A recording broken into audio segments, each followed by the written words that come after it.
प्रभु यीशु के जीवित समर्थ जलाली नाम में हम सबको जय यीशु मसीह की परमेश्वर को धन्यवाद देते हैं सुंदर समय के लिए जो परमेश्वर ने हम लोगों को प्रदान किया कि उसकी स्तुति उसकी तारीफ उसकी प्रशंसा करें। आराम से बैठेंगे अपने स्थानों पर सब लोग, सबको जगह मिल जाएगी। काफी बच्चे क्लासेस में जा चुके हैं, कम से कम 30 लोगों की जगह तो खाली हो गई है। 25 से 30 लोग क्लास में चले गए हैं। आप लोग पीछे में बैठेंगे, कोई दिक्कत की बात नहीं, जल्दी से बैठिए।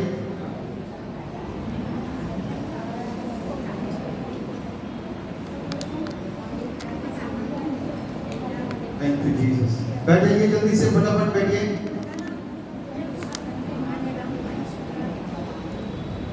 Thank you Jesus. हालेलुया। प्रभु के नाम को महिमा मिले, उसकी तारीफ और उसकी प्रशंसा हो, क्योंकि इस सम्मान और आदर के योग्य वही एकमात्र परमेश्वर है। उसके जैसा ना तो कोई था, ना है और ना कभी कोई होगा। वो एकमात्र सच्चा और जिंदा परमेश्वर है, जो हमें देखता है, जो हमें सोता है, जो हमें प्यार करता है। और उसके प्यार को हम सबको समझना है और उसके प्यार को जानना है और परमेश्वर की एक स्ट्रेच अपने माइंड में खींचना है। आपकी दृष्टि में परमेश्वर कैसा होता है और कैसा होना चाहिए। जैसा आज बताया गया क्या वैसा ही होना चाहिए। आप अपनी तरीके से परमेश्वर को बनाने की कोशिश करें, क्योंकि किसी ने तो कह दिया ये परमेश्वर है तो आपने उसको मान लिया। आप अपने तरीके से सोचिए क्या ये परमेश्वर। किसी ने कह दिया कि ये परमेश्वर है तो अपने दिमाग से सोचिए ना क्या ये परमेश्वर। किसी ने सोच लिया कि चांद और तारे और सूर्य परमेश्वर है तो आप अपने दिमाग से सोचिए कि चांद और तारे सूरज को बनाने वाला कौन है, तो क्या वो परमेश्वर हो सकता है। ये सोचनी पड़ेगी। यहाँ पर जो ज्ञान सिखाया जा रहा है, यहाँ पर जो शिक्षा दी जा रही है, वो इसी बात की दी जा रही है कि आप सत्य को जानोगे तो सत्य आपको आजाद कर देगा। क्योंकि अभी कहीं ना कहीं हम परतंत्र हैं। देश बेशक आजाद हुआ, लेकिन हम कहीं ना कहीं परतंत्र हैं, गुलाम हैं और गुलामी में चल रहे हैं। अभी हम स्वतंत्र हुए ही नहीं। हमको यही नहीं पता कि ईश्वर कैसा होता है, कौन है। जिस दिन हम इस बात को जान जाएंगे तो शायद उस दिन हमारी आधी दौड़ और आधी मेहनत खत्म हो जाएगी। फिर उसकी शिक्षाएं ढूंढने के लिए, उसे प्राप्त करने के लिए हम प्रयासरत रहेंगे, कोशिशें करेंगे। क्योंकि अभी तो हमारे परमेश्वर को लेकर के ढूंढ ढांड ही नहीं खत्म हुई है, तो उसकी शिक्षाओं का पालन कैसे करें। अभी तो ढूंढ ढांड खत्म करनी है। इसीलिए बाइबल कहती है सत्य को जानोगे। इसीलिए लिखा हुआ बाइबल के अंदर, आप सोचो हजारों साल पहले बाइबल के अंदर ये आयत लिखी गई है कि सत्य को जानोगे तो सत्य तुमको आजाद करेगा। यानी कि अभी तक हम आजाद नहीं है, आजादी की जरूरत है। आज स्वतंत्र होने की जरूरत है, बुद्धिजीव होने की जरूरत है। जिस दिन ये सारी चीजें हमारे जीवन के अंदर अपडेट हो जाएंगी, उस दिन शायद हमारी दौड़, हमारी खोज, हमारी ढूंढ ढांड खत्म हो जाएगी।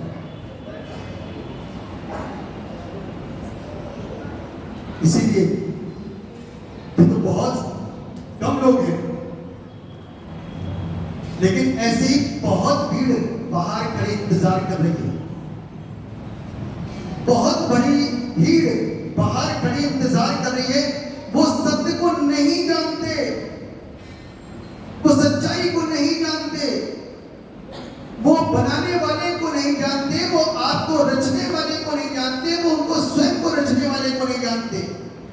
वो सिर्फ उसको जानते जिसको वो देखते हैं, उसको नहीं जानते जिसको नहीं देखते।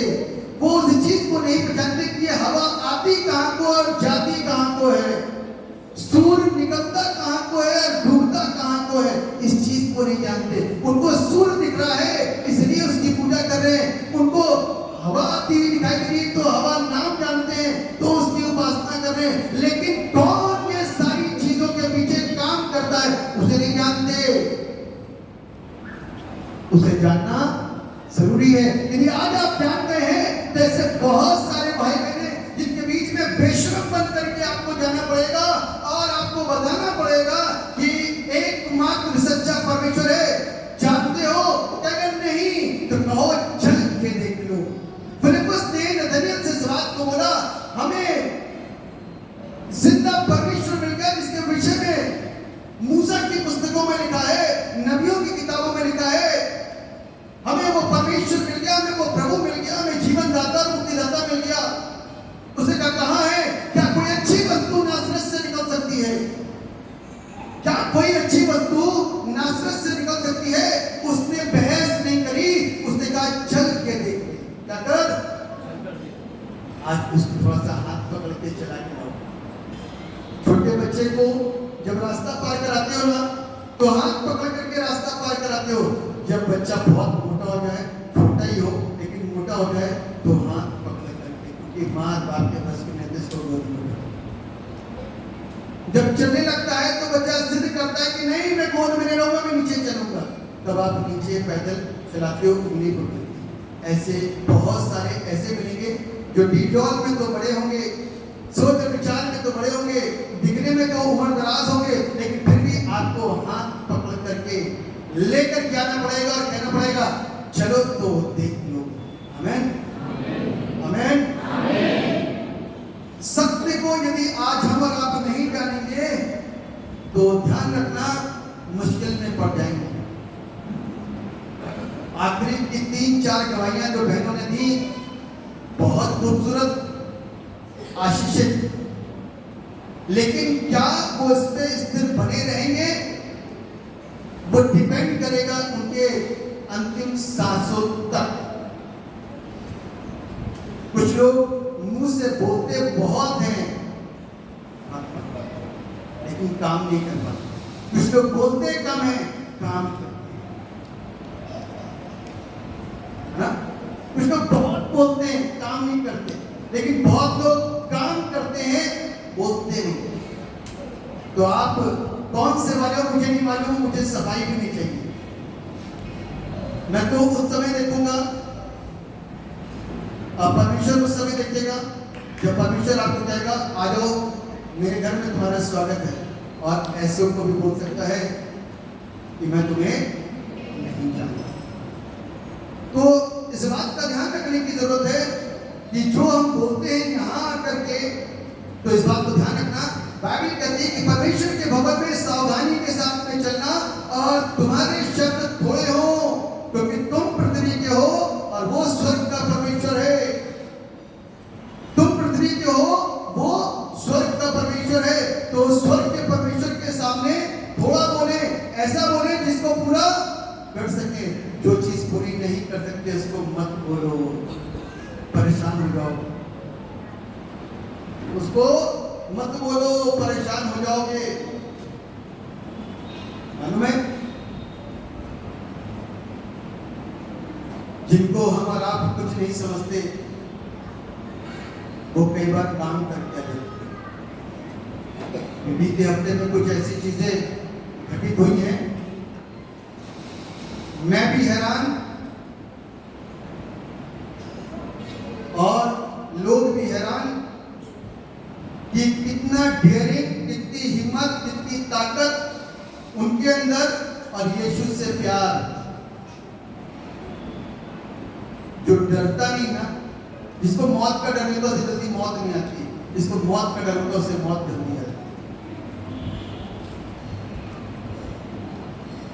जिसको डर नहीं लगता उसके सामने डराने वाली चीजें कम आती हैं, नहीं आती हैं।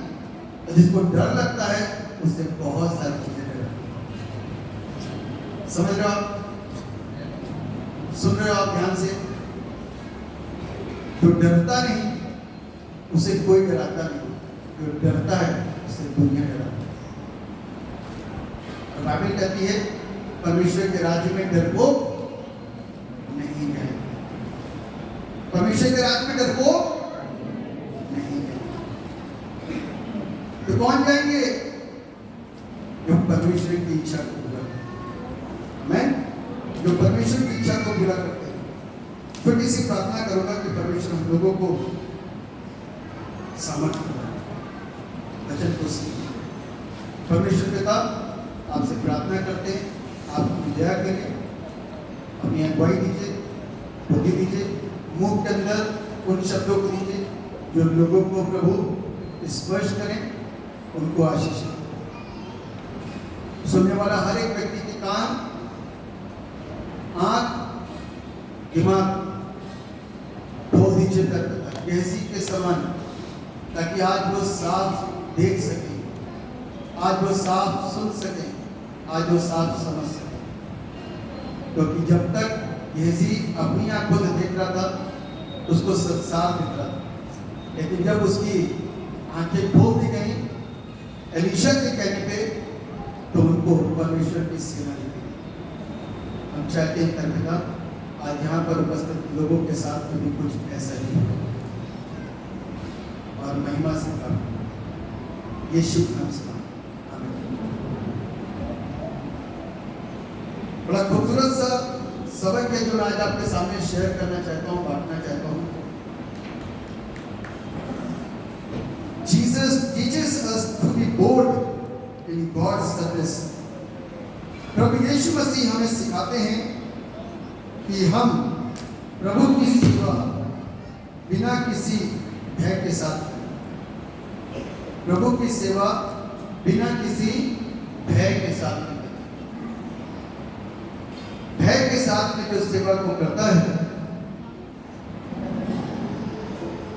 वो सेवा नहीं कर पाएगा, क्योंकि उसके दिमाग में तो भय बना रहेगा, उसके दिमाग में तो भय बना रहेगा और वो उस सेवा को कर नहीं पाएगा जिसको वो पूरी आजादी के साथ। बाइबल में लिखा हुआ है, आज जिस चीज के ऊपर मैं आपका ध्यान केंद्रित करना चाहता हूं वह है डर से निकलो। कैसे? डर से। कितने लोग डरते हैं? सारे के सारे स्ट्रॉन्ग, सारे स्ट्रॉन्ग खिलाड़ी, कोई भी नहीं डरता। प्रश्न पूछ लूंगा तो सबके डर बाहर आ जाएगा।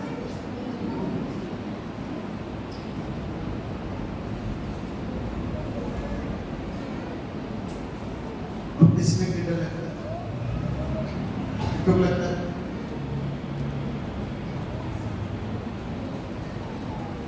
अपनी हाथ में बात में नहीं करते, नाम लोगे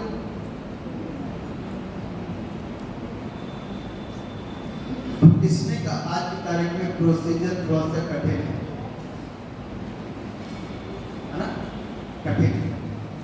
लेकिन आपको एक बात बताऊं, बगैर बपतिस्मे के चंगाई तो मिल जाए, लेकिन नीले आसमान के पानी में उसको बड़ा कूद कूद कर निकाले, हाथों को हिलाया, नीले आसमान के पार जाएंगे। मेरा यीशु, अरे यीशु मसीह आप वहीं से जानते रहो, मैं यहीं से देखता रहो, मैं नरक में बढ़ता जी।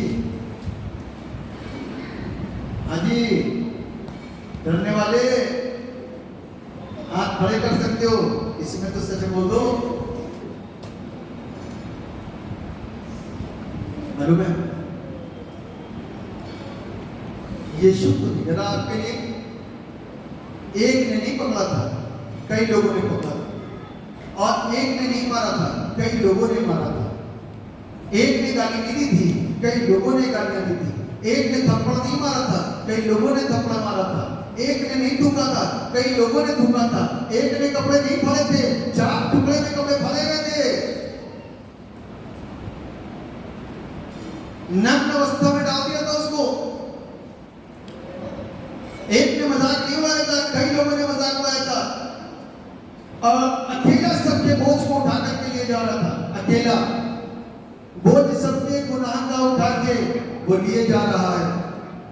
गाना तो बहुत आसान होता है, गवाही को सुनकर के आंसू बहाना भी बहुत सरल होता है, लेकिन प्रभु के लिए उसके साथ चलना कठिन होता है।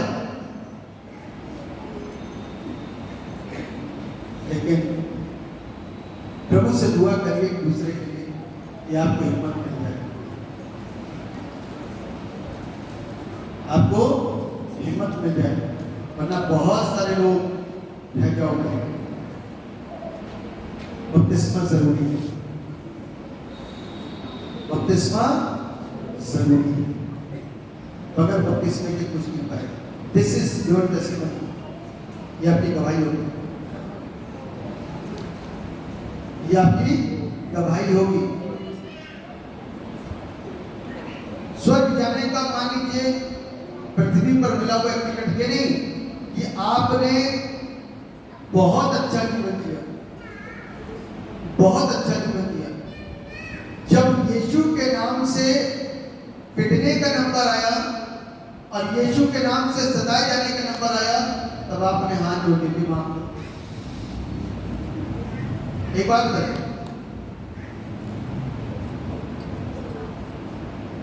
पहला राजा उसका 17वां अध्याय मैं पढ़वाऊंगा नहीं, मैं ऐसे बता रहा हूं, यदि मैं गलती ना करूं तो उसी में है। हाँ, ये पहला राजा 17 अध्याय, चारों तरफ अकाल पड़ा था। क्या था? क्या था? जोर से बोलिए ना। अकाल किसे कहते हैं, कोई बताएगा? जोर से बोलिए। सूखा। क्या नहीं होता? खाने को और पीने को, खाने को और पीने को नहीं होता, सूखा पड़ा है, अकाल पड़ा हुआ, लोग मर रहे हैं।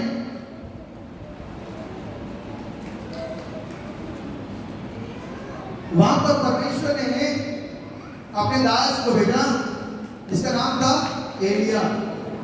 इसका क्या नाम था? जोर से बोल सकते हैं, एलिया। परमेश्वर ने एलिया से कहा, एलिया तू एक काम कर, जैसा यहां से चलकर पूर्व की ओर जा और करीब नामक नाले में जो यरदन के पूर्व में है छिप जा, उसी नाले का पानी तू पिया कर, और मैंने कौवे को आज्ञा दी है कि तुझे वहां खिलाए। देखिए, परमेश्वर, आपको खाने की दिक्कत होती है कि राशन से नाम कट जाएगा तो खाना कहां से खाएंगे, समाज से नाम कट जाएगा तो रहेंगे कहां। लेकिन परमेश्वर अपने इस दास को यहां तो ना राशन था, ना पानी था, कुछ नहीं था, चारों तरफ अकाल। जो राजा था आहाब, ना तो राशन दे पा रहा है, ना पानी दे पा रहा है, सूखा पड़ा हुआ है चारों तरफ, और जो कुछ उसके पास लोग जमा पूंजी उसके भंडारों में, तो अकेला निकाल के खा रहा होगा। मरती हो प्रजा मर जाए, कल की मरती आज मर जाए, लेकिन मैं नहीं मरना चाहिए। हो सकता है कि ये अकाल 1 महीना चल जाए, 3 महीने चल जाए, 1 साल चल जाए, लेकिन आपको पता है ये अकाल कितने समय का था? 3.5 साल। 3.5 साल कोई भूखा रह सकता है? कोई प्यासा रह सकता है? नहीं। राजा ने भी हाथ खड़े कर दिए होंगे। और ये प्रजा जो थी ना, ये परमेश्वर को ठुकराने वाली प्रजा थी, इसलिए कुछ दिखाया जा रहा था इनको। परमेश्वर को ठुकराने वाली प्रजा, बार बार तरह तरह के भाव देवताओं की उपासना और पूजा करने वाली प्रजा, तभी दिखाया जा रहा था इनको सारी चीजें, नजारे। और बाइबल कहती है किसी को नहीं मालूम था कि पानी कहां पर है सिवाय परमेश्वर के। कहां पानी था आपको मालूम है? करीत नामक नाले में, और पानी कहीं नहीं था। कहां था? करीत नाम नाले में, लेकिन रोटी कहीं नहीं थी। रोटी कहीं नहीं थी, खाने को कुछ नहीं था, जमीन से पैदा कुछ नहीं हो रहा। ध्यान सुनिएगा, हम और आप जीवित रहेंगे, लेकिन जमीन से कोई पैदावार नहीं हो पानी। तो जब तक सांस में सांस है, जिसके अंदर ताकत है,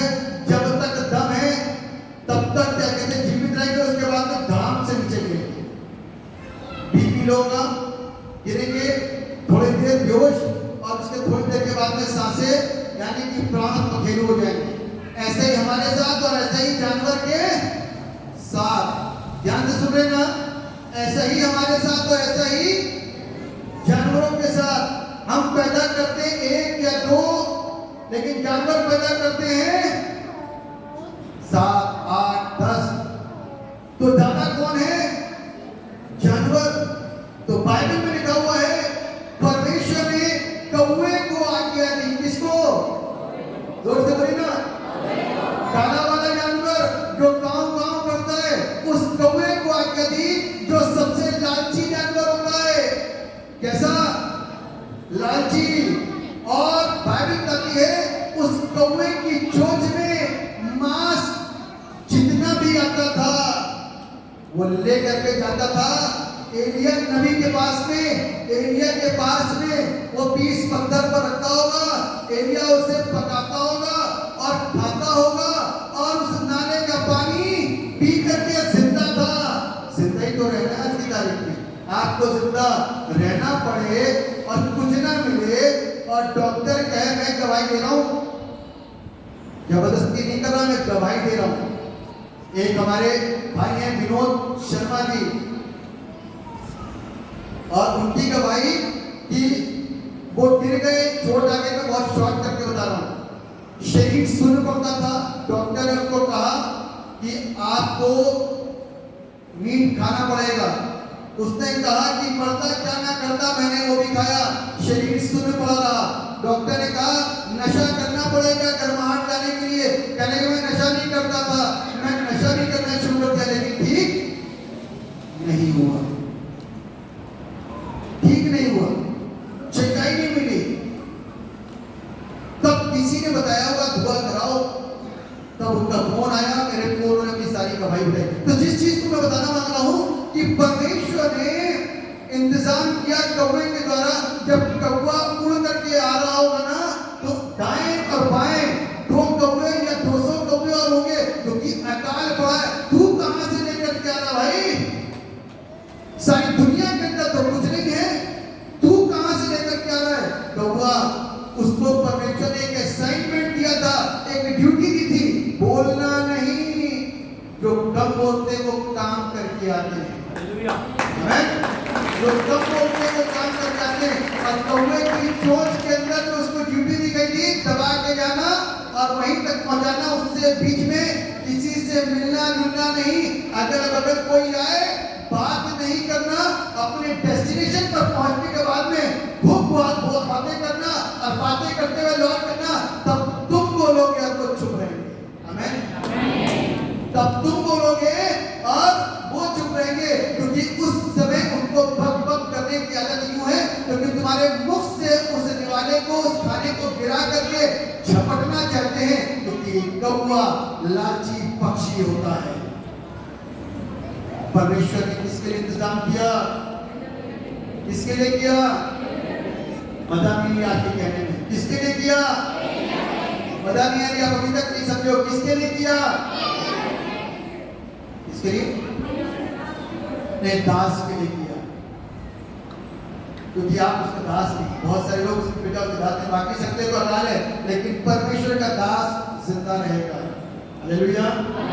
परमेश्वर का दास, परमेश्वर पर विश्वास करने वाला, परमेश्वर की आज्ञा का पालन करने वाला, परमेश्वर पर भरोसा रखने वाला जिंदा रहेगा।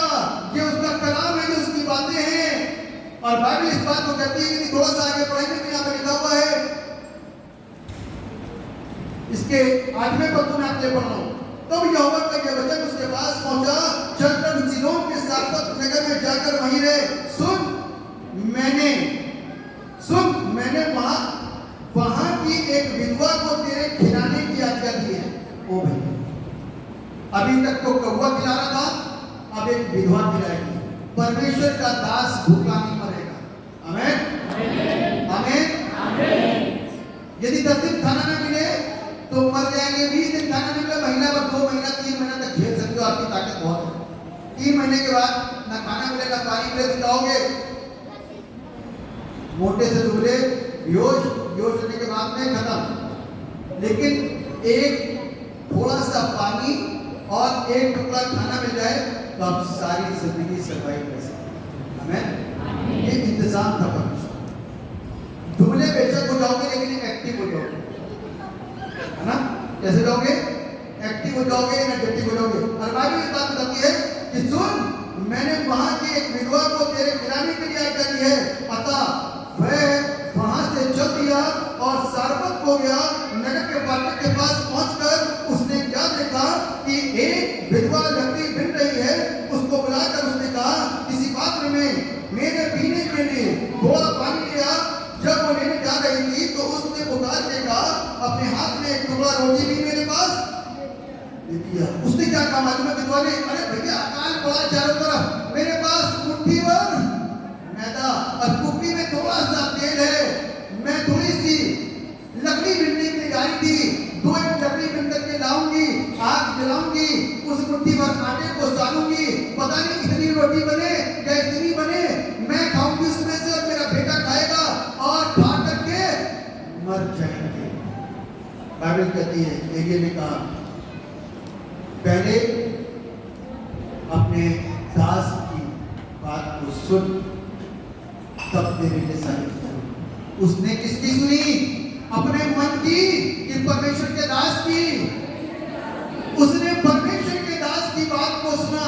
उसने परमेश्वर के दास की बात को सुना। और बाइबल कहती है कि वो परमेश्वर के दास के लिए रोटी का टुकड़ा बना करके लाई और पानी लेकर के आई। दास ने खाया, दास ने पिया और ब्लेस करा। कहता, जब तक अकाल रहेगा तब तक ना तो तेरी कुप्पी का तेल घटेगा और ना ये मुट्ठी भर आटा कभी खत्म होगा। आमीन। और ऐसा ही हुआ, जब तक अकाल खत्म नहीं हुआ तब तक वो मुट्ठी भर आटा खत्म नहीं हुआ और वो तेल जो कुप्पी में था खत्म नहीं हुआ। सब लोग मर रहे थे, लेकिन ये लोग क्या कर रहे थे? वहां पर मैं यीशु से मिलूंगा, पतरस पानी पे फिर ना चढ़ेगा। इतने विश्वास के साथ में आराधना कर रहे थे। जिस नाम में है मुक्ति वो है यीशु नाम। इस बात से वो आराधना कर रहे थे क्योंकि रोज खा रहे थे और रोज पानी पी रहे थे।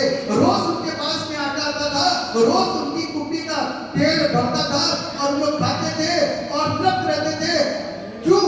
क्योंकि जो परमेश्वर के दास की सहायता करता है, परमेश्वर के दास की ब्लेसिंग उस तक आती है। जो परमेश्वर के दास को कुछ जानता है वो रिस रिस रिस रिस करके खत्म हो जाता है, उसका वजूद तक मिट जाता है। Hallelujah, hallelujah. बाइबल कहती है यहां पर कौन सा राशन कार्ड काम कर रहा था? लोग सरकारी नौकरी की तमन्ना करते हैं, नहीं मिलती तो प्राइवेट पे आते हैं, नहीं मिलती तो रिक्शा चलाते हैं, नहीं मिलती तो भाड़ा चलाते हैं, नहीं मिलती तो कुछ ना कुछ काम करते हैं और खाते हैं और सो जाते हैं। मतलब तमन्ना देखिए, सरकारी नौकरी थी लेकिन आखिरी में कहां पर आ गए? धरती पर मिल गए और रोज का खा रहे, रोज का सो रहे, फिर उठ रहे, फिर कमा रहे, फिर सो रहे, फिर खा रहे। तमन्ना कहां थी? सरकारी नौकरी की, इतना बड़ा घर होगा, इतनी बड़ी गाड़ी होगी, सारी चीजें, लेकिन सारे मनोरथ फेल हो गए क्योंकि परमेश्वर की ओर निगाहें। आज जो लोग डरते हैं ना, बाइबल इस बात को कहती है, वो डरते रहे। परमेश्वर क्या चीज से नहीं, मार से डरते हो, नाम कटने से डरते हो, समाज से नाम कटने से डरते हो, लोगों के बीच से हटाए जाने से डरते हो, अपने किन लोगों से डरते हो? कब तक रहेंगे? बाइबल कहती है उससे डरो जो तुम्हारी आत्मा को भी अपने हाथों में रख करके न्याय करेगा और कहेगा तू मेरे योग्य नहीं है, वो तेरे लिए स्थान है मेरा काम आता है। तो खुश रहेंगे डरने वाले? तब क्या डरने वाले खुश रहेंगे? वो दर्द, वो पीड़ा, वो कष्ट बहुत साहस जुटाओ, हिम्मत करो और परमेश्वर से प्यार करो तो आशीषित हो। क्योंकि जब हमारा परमेश्वर में मिसाल है तो हमको भी मिसाल बनना है, और जब हम मिसाल बनेंगे तो अवश्य है कि परमेश्वर मुझ पर आपको लोगों के सामने नमूना बनाना है, और वो नमूने सामने खड़े होकर आप उन नमूनों को देख कर देखोगे काश की हम भी ऐसा कैसा इन्होंने कर दिया कि ये यहाँ पर खड़े होकर हम वहीं पर बैठे। कारण ये है क्योंकि वे निडर है, वो दृढ़ है। दो तीन बातें कहकर के खत्म करूंगा।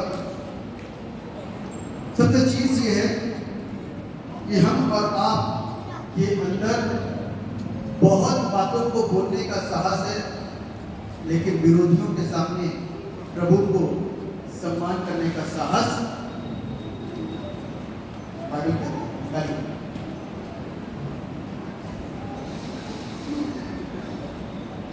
मत्ती सुसमाचार 10:32 किसी को मिले पढ़े। मत्ती 10:32। जो कोई मनुष्यों के सामने मुझे मान लेगा, बस इंपॉर्टेंट चीज है, जो लोग मनुष्यों के सामने मुझे, क्योंकि मनुष्यों के सामने प्रभु को क्या करते हैं, यही तो डर है। मनुष्यों के सामने ये कहने की ये वाली दाल मेरी मर्जी नहीं है, हम दाल नहीं खाएंगे, वो आपको मार की दाल खिला सकता होगी और आप खा लोगे नहीं खाओगे। लेकिन यहाँ जब बात आती है ना, यहाँ जब बात आती है तो मनुष्यों के सामने आप उसको इनकार करते हो। किसको? परमेश्वर। आगे कल का बढ़िए, उसे मैं भी अपने स्वर्गीय पिता के सामने मान लूंगा।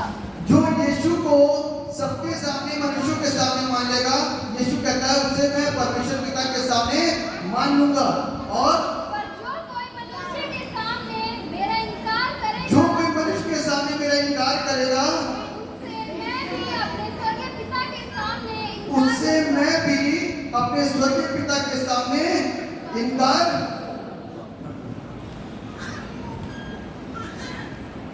Get out. भाई वो अधिकारी है, उसको सब पता है, वो इतने अवसर दे रहा है, पता नहीं ये प्रचार ही क्यों करवा रहा है, इस विषय पर ही प्रचार क्यों करवा रहा है। और आज का लिटर्जिकल प्रचार भी यही निकला, जीसस टीचेस अस, यीशु हमें सिखाते हैं कि हम प्रभु की सेवा बिना किसी भय के करें। डर के साथ की जाने वाली सेवा सेवा नहीं होती। जहां लड्डू पेड़े मिल रहे हैं, मजे मजे हैं, वो सेवा सेवा नहीं है। विरोध भी होगा, गाली भी होगी, तरह तरह की चीजें भी होंगी, तरह तरह की बातें भी होंगी, बहुत कुछ हो सकता है। बाइबल हमको इस बात को सिखाती है, इस बात को कहती है, जो आसानी और सरलता के साथ में सारी चीजें हो रही हैं और उसमें आप और हम बड़े मजे से सेवकाई को कर रहे हैं और कुछ नहीं कर पा रहे, बड़ी आसानी से सेवकाई कर रहे हैं और कोई विरोध नहीं है। तो आपने और हमने क्या किया? जिस समय विरोध होगा उस समय क्या किया? जिस समय आपको मालूम है अभी मणिपुर में क्या हुआ? मणिपुर में क्या हुआ मालूम है? क्रिश्चियनों के ऊपर जबरदस्त जुल्म और सितम सताया गया, मारा गया। मैं देख रहा था वीडियोस मेरे पास, वो बेटी थी, एक लड़की थी, सामने से आया उसको मारा। वहां की सरकार, मिलिट्रीज थे, मिलिट्री की जैसे ड्रेस में मारा, पीटा, बट मार दिए, उसके यहाँ पर मार दिए, उसके पीठ पे मार दिए, बट मार दिए, बंदूक के गोलानी के जोर से बट मारे। इनकार कर यीशु, उसने कहा नहीं, इनकार कर यीशु का, उसने कहा नहीं। मारते रहे, मारते रहे, मारते रहे, मारते रहे, पूरा पूरी दुर्दशा बना दी उसकी। और एंड में उसकी आंख में पट्टी बांध दी। पट्टी बांधने के बाद में उसके पास में गए, इनकार करने के लिए बोला, उसने कहा पीछे से 2 फायर करे, उसका बेटा बाहर।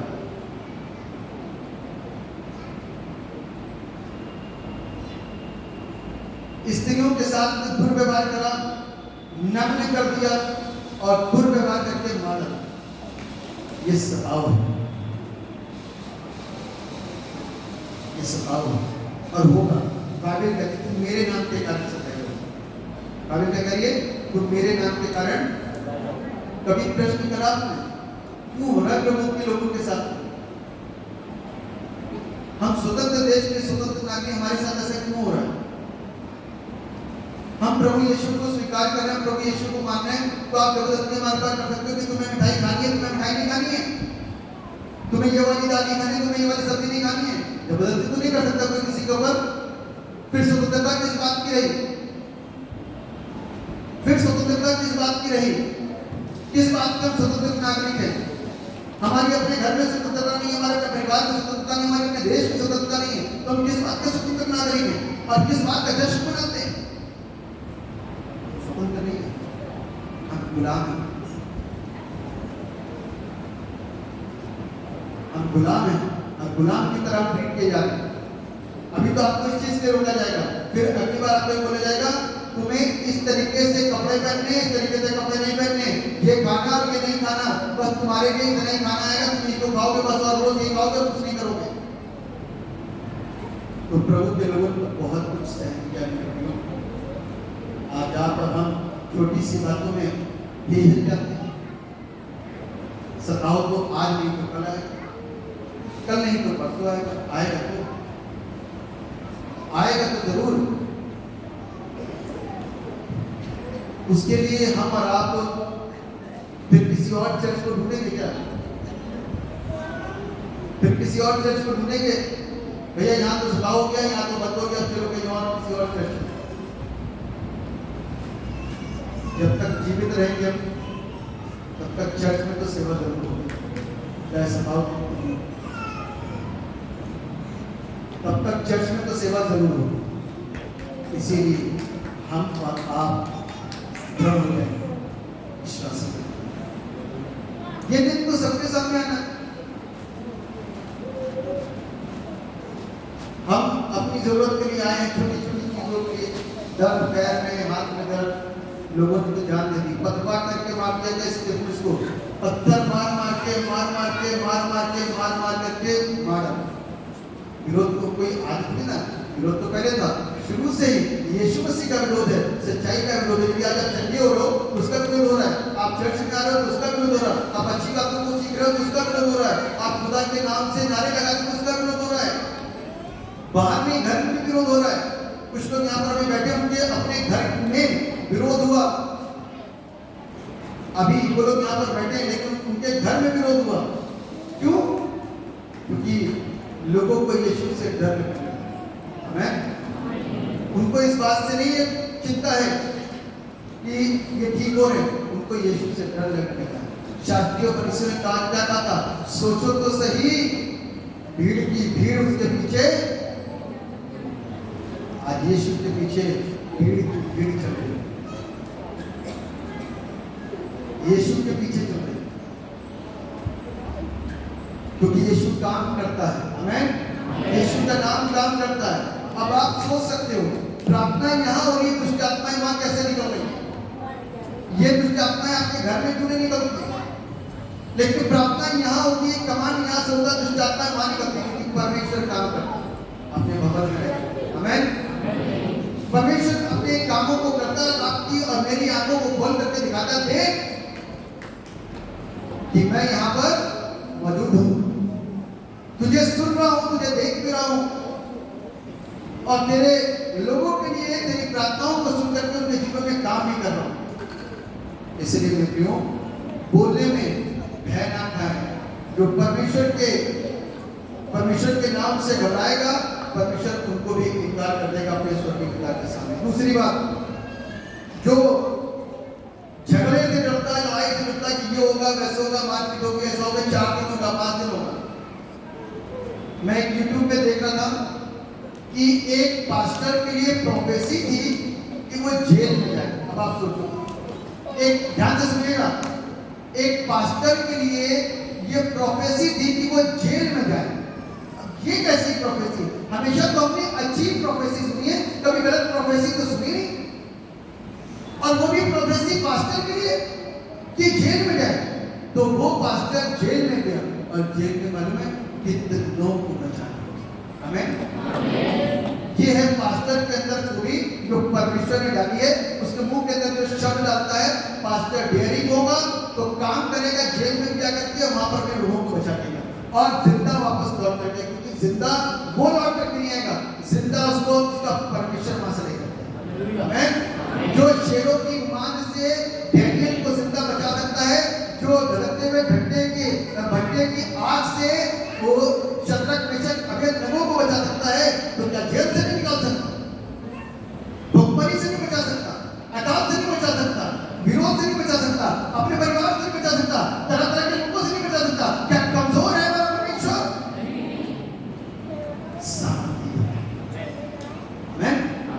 इसलिए तो इस सारी चीजों ने करता कि होगा क्या, लोग क्या कहेंगे, लोगों ने खाना नहीं खिलाया आपके घर में आकर के, लोगों ने पानी को नहीं पूछा करके, यीशु ने आपको पूछा, यीशु ने आपको पानी पिलाया, स्थितियों को यीशु ने बदला, परिस्थितियों को यीशु ने बदला, किसी लोगों ने नहीं बदला। जो समाज आज हम लोग के लिए ठेकेदार बन जाते हैं, विश्वासियों के ठेकेदार बन जाते हैं,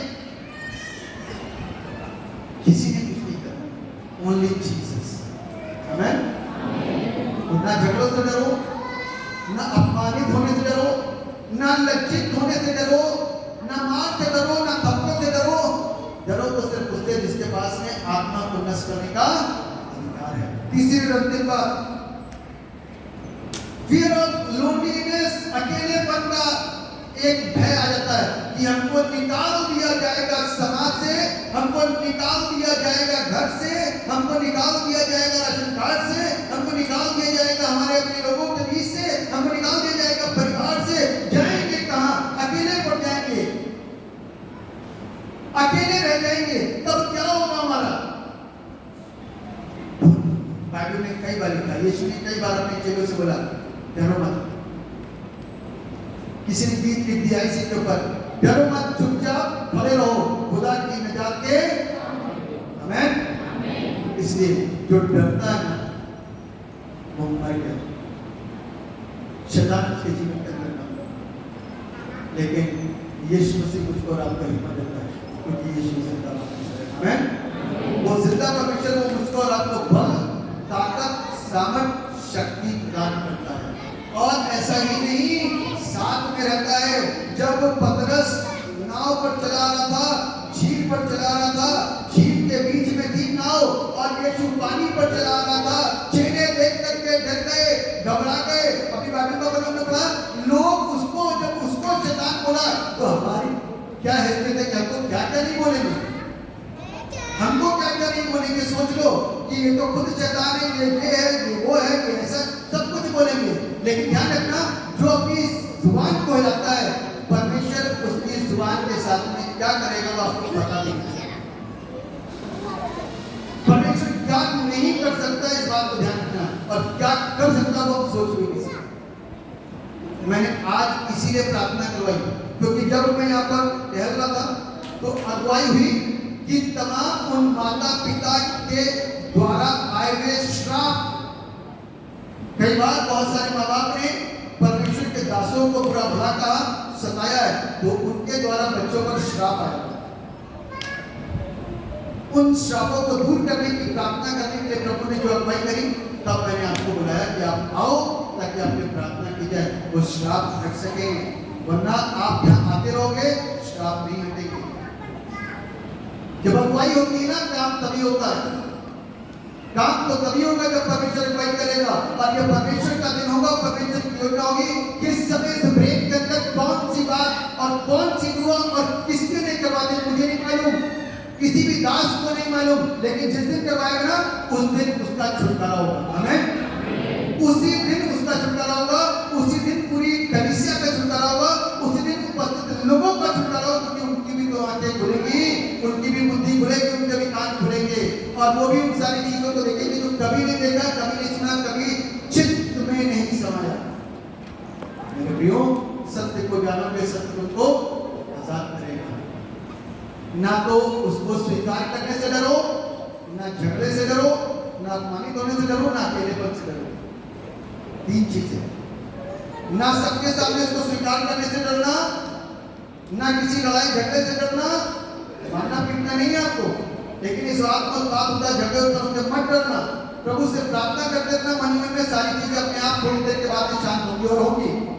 और सारा जग आपको जानेगा कि आप यीशु को मानने वाले हो। तीसरी बात, अकेलेपन से मत डरना। आप अकेले नहीं, प्रभु कहता मैं तुम्हारे साथ, मैं तुम्हें कभी ना। जब प्रभु का ये प्रॉमिस है, उसका ये वादा है, तो डरना किस बात?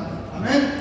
कई बार निराशाएं आती हैं, काम नहीं चलते, बिजनेस नहीं चलते, कुछ चीजें नहीं होती, बीमारी बनी रहती है, दुष्ट आत्मा बार-बार अटैक करती है। ये निराशाएं शैतान लेकर के आता है, ये बीमारियां शैतान लेकर के आता है, हमको आपको दूर करने के लिए, हमको आपको निराश करने के लिए, हमको आपको चर्च से हटाने के लिए, क्योंकि उसको ये मालूम है कि ये चर्च में आते रहेंगे तो आगे आने वाले जिला मुजफ्फरनगर, जिला मेरठ की कितनी नस्लें बदलने वाली है। आमीन।